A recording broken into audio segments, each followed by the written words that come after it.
વાત કરી રહ્યા છે સંઘ પ્રદેશ દીવની તો સંઘ પ્રદેશ દીવમાં સરકારી જમીનમાં લાખો ટન માટી ચોરીના આક્ષેપો ત્યાંના સાંસદે કર્યા છે જે ભૂમાફિયાઓ દ્વારા લાખો ટન માટી ચોરી કરવામાં આવી રહી છે। 25મી ડિસેમ્બરના રોજ સાંસદ ઉમેશ પટેલે સંસદમાં શિયાળુ સત્ર પૂર્ણ કરીને દીવ પરત ફર્યા ત્યારે તેમને માહિતી મળી કે દીવમાં પ્રશાસનની મિલીભગતથી ખનન પ્રવૃત્તિ ચાલી રહી છે। માહિતીના આધારે ઉમેશ પટેલ જ્યાં ખનન થઈ રહ્યું હતું ત્યાં પહોંચ્યા ત્યારે હિતાચી મશીન અને જેસીબીના ડ્રાઈવરો નાસી ગયા, જે જોઈ સાંસદ ઉમેશ પટેલે આક્ષેપો કર્યા છે અને પ્રદેશમાંથી અધિકારીઓની મિલીભગતથી ભૂમાફિયાઓ દ્વારા માટી ખનન કરવામાં આવી રહ્યું હોવાના પણ આક્ષેપ થઈ રહ્યા છે।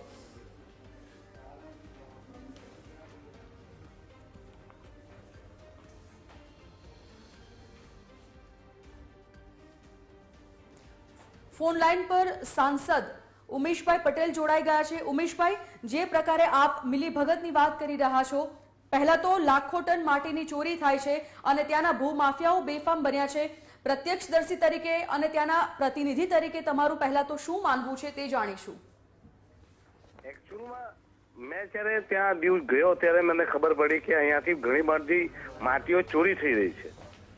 હું જાતે તપાસ કરવા માટે તે સ્પોટ પર પહોંચ્યો તો ત્યાં મેં બે હિટાચી જોઈ મોટી, અને મને જોતા જ હિટાચીના ડ્રાઈવરો ભાગી છૂટ્યા અને હું ત્યાં ઊભી રહીને મેં જોયું ત્યારે મટોડી ઘણી મોટી માત્રામાં જે પહાડી હતી, અને મેં ઘણી વખત એ પહાડી જોઈ પણ હતી, તો એ આખી પહાડી જ ખોદાઈ ગઈ હતી અને લાખોના લાખો ટન માટીઓ ત્યાંથી ઉછલાઈ ગઈ હતી।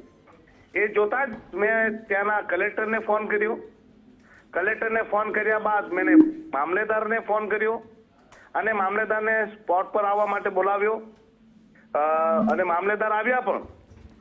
ત્યાં આરટીઓને પણ બોલાવ્યો, કારણ કે ત્યાં હિટાચી જે હતી એના પાર્સિંગ પણ નહીં હતા, નંબર પણ નહીં હતા, અને ઘણા સમયથી કહેવાયું કે ત્યાં એ હિટાચીઓ વગેરે કામ કરી રહી છે।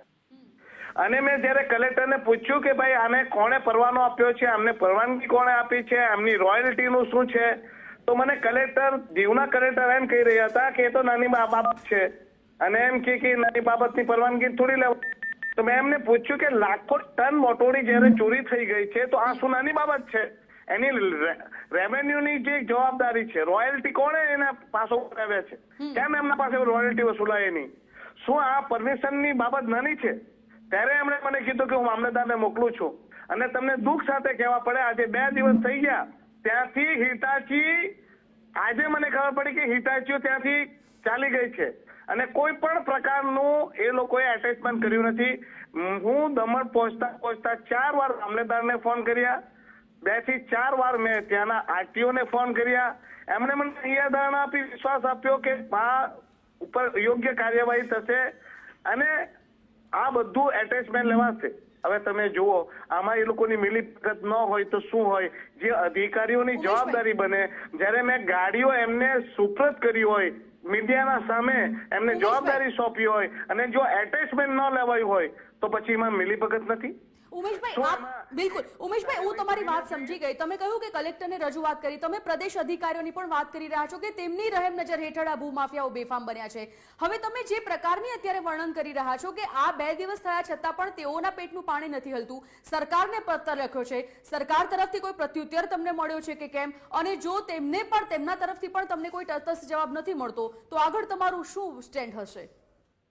એકચ્યુઅલમાં હું તમને ફરી કહી રહ્યો છું કે મેં જે તે અધિકારીઓને કહ્યું છે ને આ પહેલો મામલો નથી। અહીંયા જ હવે મને પછી બીજી જાણકારી મળી કે આ જે ફોદમ છે ત્યાં ગંગેશ્વર મંદિરમાં ગૌશાળા જે ત્યાં છે ત્યાં પણ લાખોના લાખો ટન મોટોડી ત્યાંથી પણ ઉચકાઈ ગઈ છે।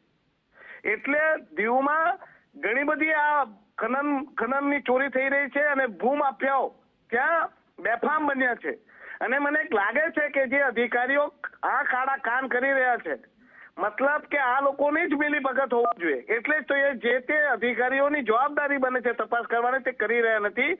તો મેં ઓફિશિયલી લેટરો લખ્યા છે, મેં મંત્રાલયમાં બી, પર્યાવરણ મંત્રાલયમાં પણ લેટર લખ્યા છે, ગૃહમંત્રીજીને પણ લેટર લખ્યો છે, પ્રધાનમંત્રીને બી લેટર લખ્યો છે અને આ ઘટનાની એમને માહિતીઓ આપી છે અને તટસ્થ જાણકારી લેવાની પણ વાત કરી છે અને યોગ્ય જાંચ કરીને આ લોકો પર કાર્યવાહી થાય તેવી મેં લોકોને રજૂઆતો કરી જ છે। તમને કહેવા માંગુ છું આ મેટરમાં આપણે ચૂપ બેસવાના નથી. જ્યારે પણ પાર્લામેન્ટ શરૂ થશે એટલે હું આ બાબત ઉપર પાર્લામેન્ટમાં પણ બોલીશ અને આના માટે જે તે મંત્રાલયથી લઈને જ્યાં પણ રજૂઆતો કરવાની હશે, જ્યાં રૂબરૂ પણ જવાનું હશે તો હું જઈશ અને આ ભૂમાફિયાઓ સાથે સાથે આ જે તે અધિકારીની જે દોષ હશે તો તે અધિકારીઓને પણ આપણે છોડશું નહીં. બિલકુલ. ઉમેશભાઈ, ધન્યવાદ ટીવી 13 સાથે વાત કરવા બદલ.